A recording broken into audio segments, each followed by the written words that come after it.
Isso é quase um mantra. Vamos repetir. Correlação não é causalidade. Correlação não é causalidade.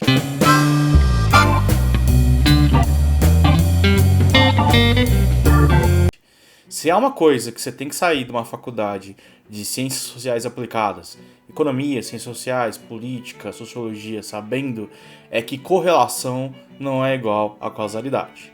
Vou te dar um exemplo. Suponha que você está comparando salários na população e está tentando associar essa variável com os anos de escolaridade. Se você roda uma regressão é um linguajar que os economistas usam, né, em econometria, que é o estudo estatístico das variáveis econômicas, para dizer que você está calculando uma correlação entre uma variável y e uma variável x. Neste caso, o que essa análise vai me dar? O quanto, em média, pessoas com um ano a mais de escolaridade têm de salário em relação a pessoas que têm uma escolaridade menor. No caso brasileiro, se você tem um ano a mais de escolaridade com relação à média, hoje em dia você ganha em torno de 8% a mais de salário. A gente chama isso de retorno da escolaridade. Qual que é o problema dessa análise?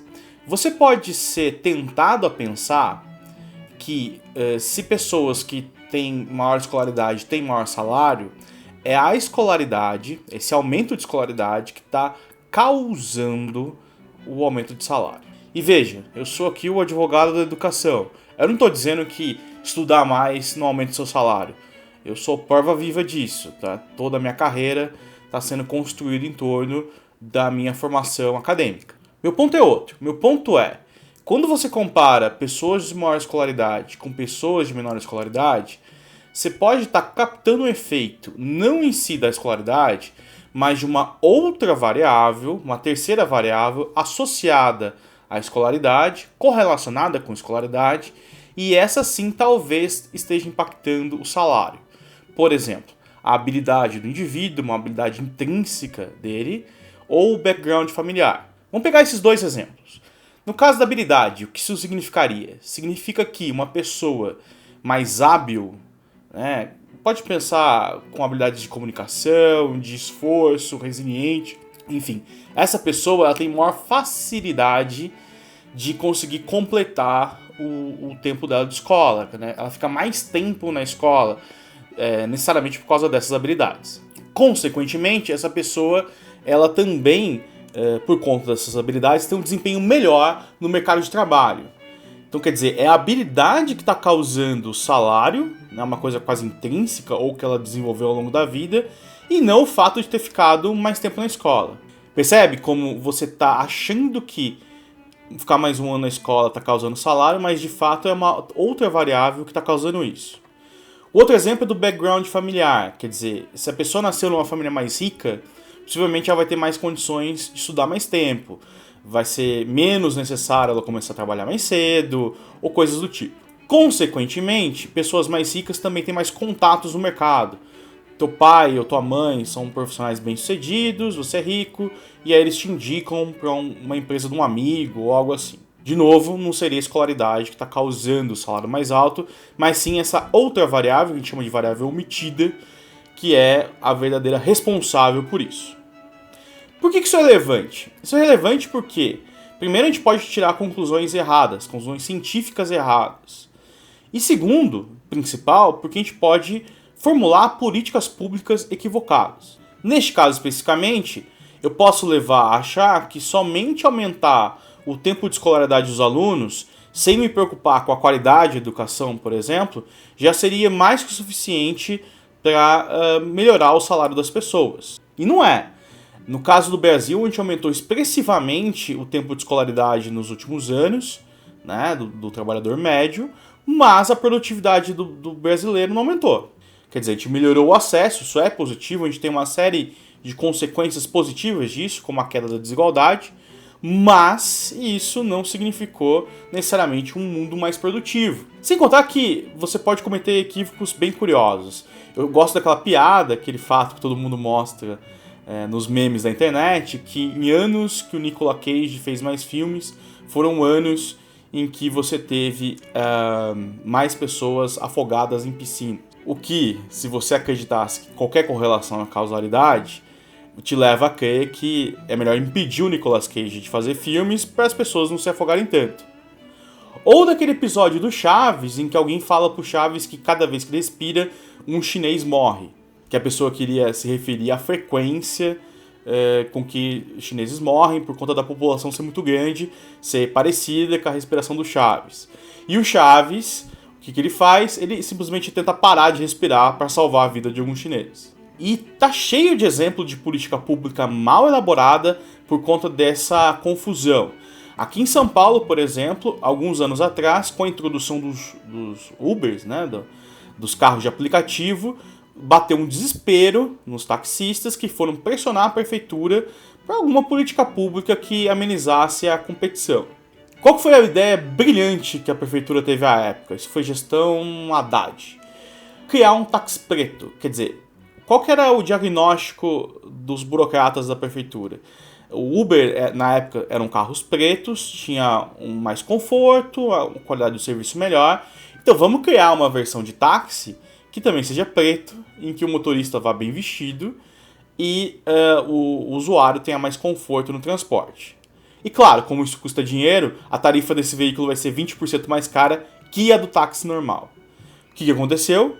Tava cheio de motorista, gastando dinheiro com roupa, com carro, e não tinha demanda, simplesmente porque os carros da Uber já eram mais baratos do que o táxi convencional, então em comparação a esse táxi preto, ficou inviável a competição.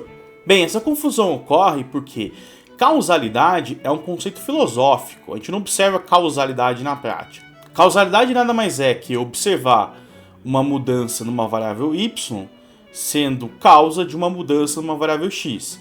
Então se eu observo o x mudar, eu sei que y vai mudar também numa certa proporção. O problema na prática é que x muda não por nada, uma questão isolada, né? Porque ela simplesmente mudou. Mas muda porque tem uma variável z, uma k, enfim, uma série de outras variáveis que acabam mudando ao mesmo tempo que x muda.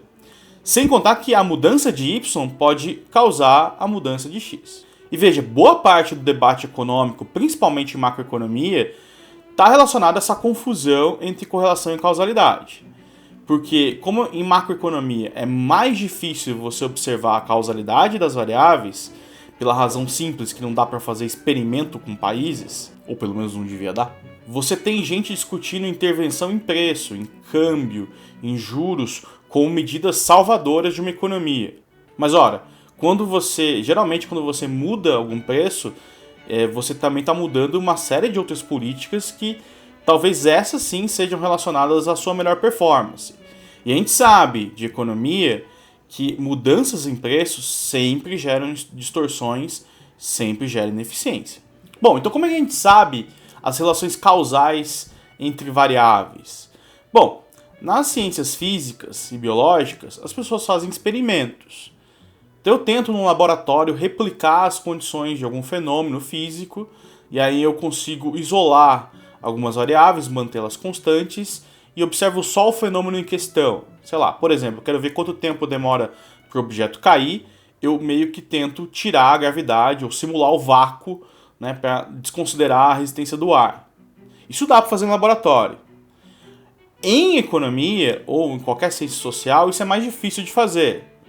Você não pode congelar um país, nem mesmo um bairro, para fazer tudo o que você quer.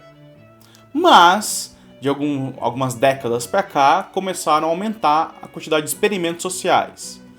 Neles, você seleciona um grupo que vai participar do experimento, do tratamento, que vai sofrer a intervenção, o outro grupo de controle, e tenta comparar o desempenho desses dois grupos. A variável relevante aqui é que os dois grupos sejam iguais, sobre todos os aspectos que antecedem a implementação dessa intervenção.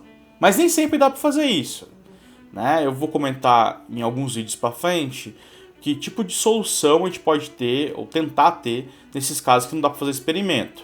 Mas já adiantando, a gente tem o que a gente chama de quase experimento, que é aproveitar algum fenômeno da natureza, algum fato que ninguém determinou, para tentar achar um experimento que dê para inferir causalidade. Por exemplo, um furacão, ou alguma política que veio de fora, que não foi o próprio país que decidiu, enfim, alguma coisa que garanta que esse grupo de tratamento e controle sejam de fato parecidos. Mas como eu disse, isso é um assunto para outro vídeo. O que eu quero deixar aqui claro é, tome muito cuidado quando olhar correlações. Eu sei, a maior parte das coisas que a gente estima em qualquer ciência são correlações.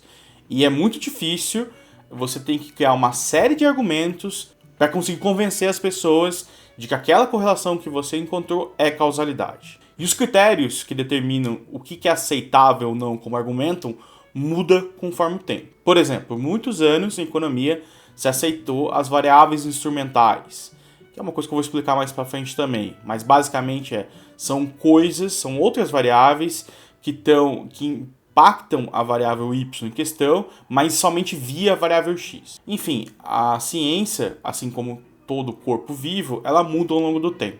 E em situações que é mais difícil inferir causalidade, fica mais fácil, fica mais aberto a abertura a debates com opiniões malucas. Bom, esses são alguns dos limites da ciência. Talvez no futuro, com técnicas mais avançadas ou com mais poder computacional, a gente consiga superar essas barreiras e ampliar os nossos conhecimentos.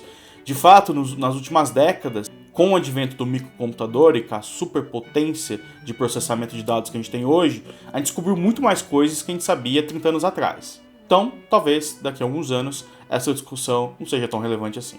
E aí, gostou desse vídeo? Comenta aqui embaixo. Agradeço a tua companhia e até mais.